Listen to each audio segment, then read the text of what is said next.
Well, welcome to an update for the new Colorado Front Range. It's been quite some time, and I didn't do videos because, quite frankly, watching me remodel or do something is kind of boring. But if you've been following on Facebook, you've seen a lot of the work that's been going on. And I would recommend, if you want to keep up to date on a daily basis, or even, I usually post something about once a week or so on a weekly basis, I would look at the Facebook group and feel free to join in.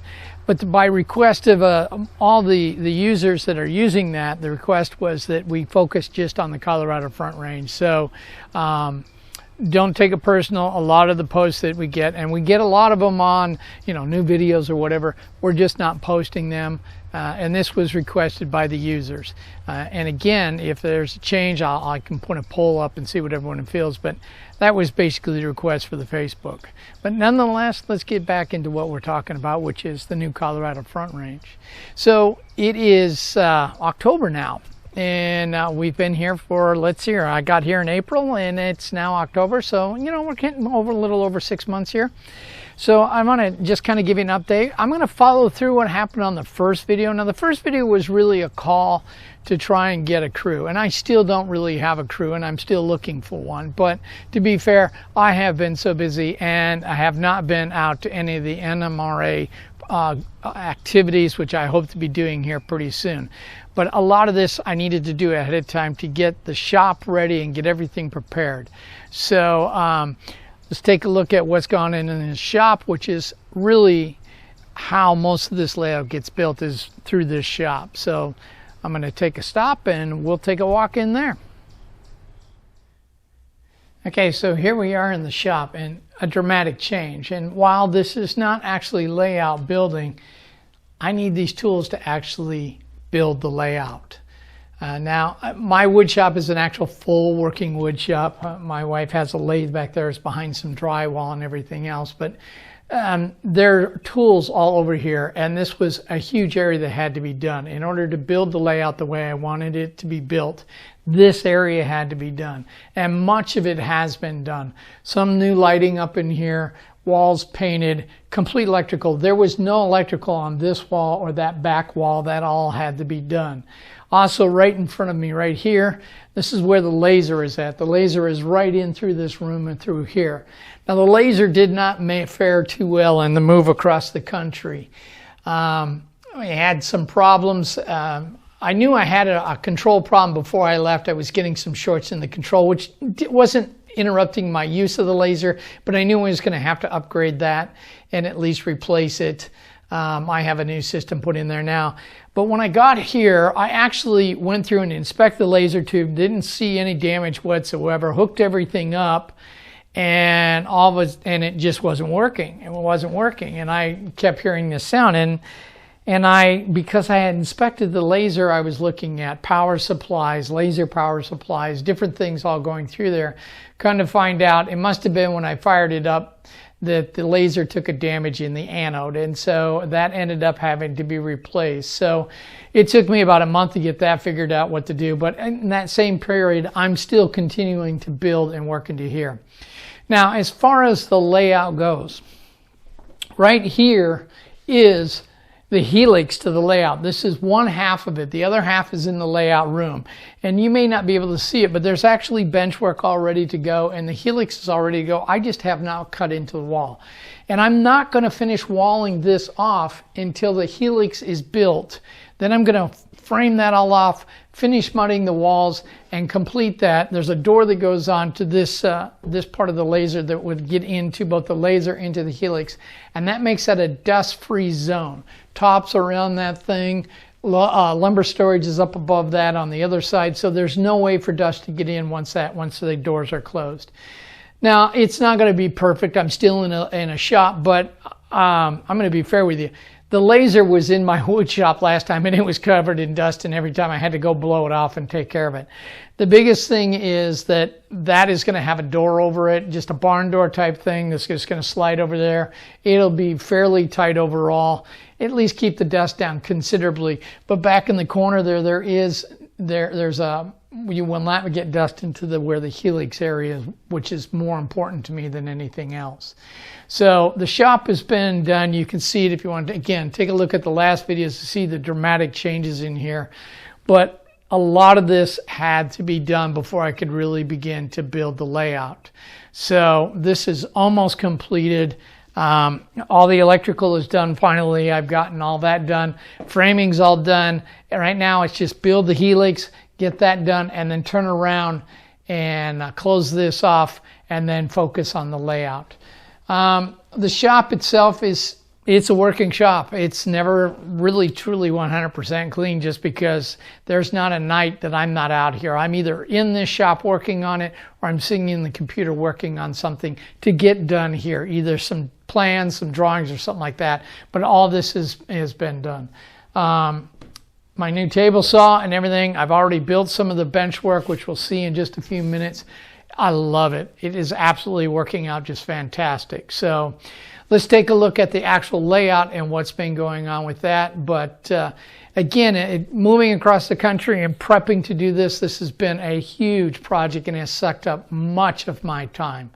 But let's go take a look at what's going on in the layout room. Well, welcome to the layout room. And much has been done in here. If you remember from the first video, or if you go back and look, there were only 4 light bulbs down here. So lighting had to be done. And all the new lights are in.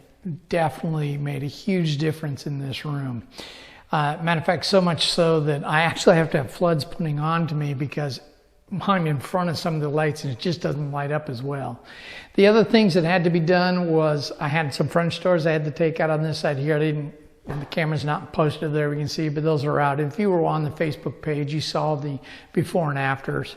It's just a blue wall now on that side, and a blue wall on this side. Now, if you notice straight behind me, the windows are there, and it's not painted blue. The reason being is that you can see in front of you the bench work that's sitting there. The layout is actually going to sit out, and then those windows are going to have a foot from the back of the backdrop to the windows. There's going to be a foot gap there, of which over 8 inches of it is a sill that's already there.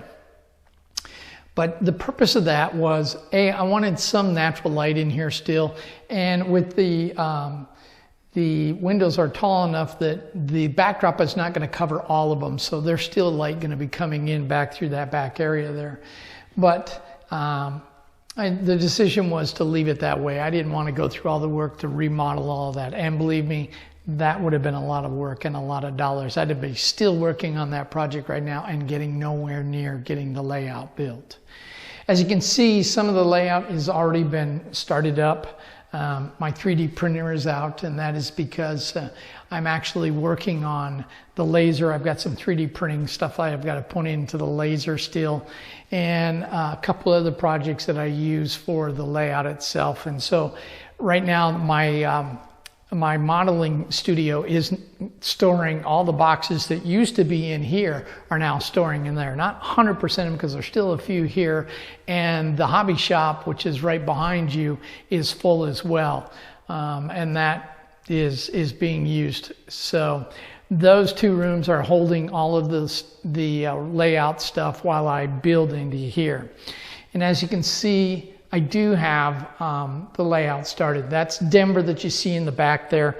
This is a peninsula right in front of me, and you're actually on the opposite side of another peninsula that would be Longmont. So that is all going in here eventually, but I'm starting with this part right here. This right here, which I'm going to turn the camera no, you can see it. Okay, this part right here is the other half of the helix, and you can see I'm getting ready to get that set up. These are just temporary. There were corners from some of the tools that I got to get into the shop, and they're there just to kind of give me an idea how far out I want to bring the layout. Now you may see on the floor, I know you can, probably over back in this area there, the layout is actually taped out, and I have the whole plan and everything all set up. And that's all taped off and ready to go. So that helps me keep track of what I'm doing right here. But this will be the first part of the layout that's going to get built. I'm using this style because I wanted it to be nice and clean, no shelves underneath it. Now you see some boxes with some holes in it. That's where the electronics for the 3 power districts that'll go. So my first power district is the staging yard.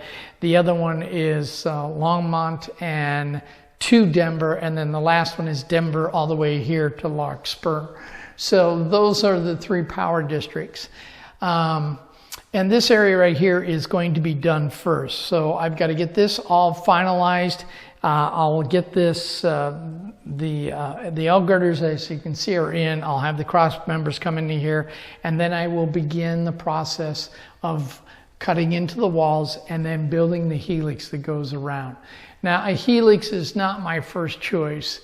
If anyone knows me, my motto is friends don't let friends build helixes. But sometimes in model railroading, we have to build a helix. And that's the only way that I can get from the height that's here to get this underneath to be to the height that is in Denver for the staging yard. And then it rises back up and out and around and back over Denver. Denver is actually 12 inches taller than what you see right there. So, that being said, that's a lot of what's going on. Still a lot of echo in this room, mainly because I picked up the pads that were sitting on the floor and the boxes are out of here. But once the layout begins to fill in, the echo will go away. But that's what I've got for this. I'll take a look into the crew lounge just to show you. That's the other side of the layout, which is on the other side of this wall over here. That has at least one piece of the layout is built out there to give you an idea how that is going to look with the crew lounge and everything that's out there. So we'll take a trip over there, we'll take a look at that, and then that'll probably wrap this video up. So hold on one second while we take a look at the crew lounge. Okay, so here we are in the crew lounge. And as you can see, I have some bench work already coming into here. Now, this area here, my wife and me both decided that we wanted to, so give me orientation. Let's take a step back and get you some orientation. So directly behind you is my office. And that will eventually be also my dispatcher's office too. So it's my office and the dispatcher's office. This wall right here is my modeling studio where I'll be building all my models. I'll have my 3D printers eventually will go in there and all the things that I use to put models together. This wall here is where the layout room is at. Matter of fact, this right here used to be a set of French doors. They're no longer French doors. They're a wall because this is where the bench work for the layout is going. There'll be 3 of these pylons going through here. They go all the way back to just before the doorway there to here, and then it actually comes in all the way into here, and in here is where it's going to come in through the wall again. So there's an opening on the back where the staging yard feeds into this lower area over here. This will all be the sugar mill. It is going to be a huge complex, and I'm really looking forward to it. This alone will be just a job, and if I'm working by myself and want to run trains, this will be where I'll be spending most of my time. So the helix will get built, the staging yard gets built, and then this gets built. But my wife and me both decided that we did not want to see the Berber carpet here in this area. We want it in the crew lounge, and it's going to stay in the crew lounge area. It's going to come out of here and come across there. That's my wife's sewing area that she has back there on that against those windows there. So that area there, we want to keep the carpet all in through here. But through here and into my modeling studio, I want to have hardwood floors throughout. So that will be something that'll come down the road. And that'll be done sometime before this gets built and after the helix and the staging yard gets built. So eventually this will get changed all in this area here. So that is what the plan is for this area in here. But you can see, again, a blue wall. There is no longer French doors here. And this is the crew lounge right in this area here. And it is equipped to entertain if you're just sitting there, or if we're just sitting down and just want to watch a video ourselves, we can sit and watch a video. But that's what I've got done. That's the update for this month. Again, until I really start building the layout, these updates will be a little sparse, but I don't figure a lot of people want to see me building boxes or that type of stuff, or laying floors down, but it will get done, and as time goes on. So 6 months, this is what I've got done. I expect that I will have the helix done and most of the staging yard and possibly this area all floored by the time the next update comes up. That's the goal. Not going to promise, but we'll see what happens. But until next time, happy modeling. And if you're interested in being part of the crew, contact me through this video. Feel free to just email me through the video and you will actually get straight to me. So until next time, happy modeling.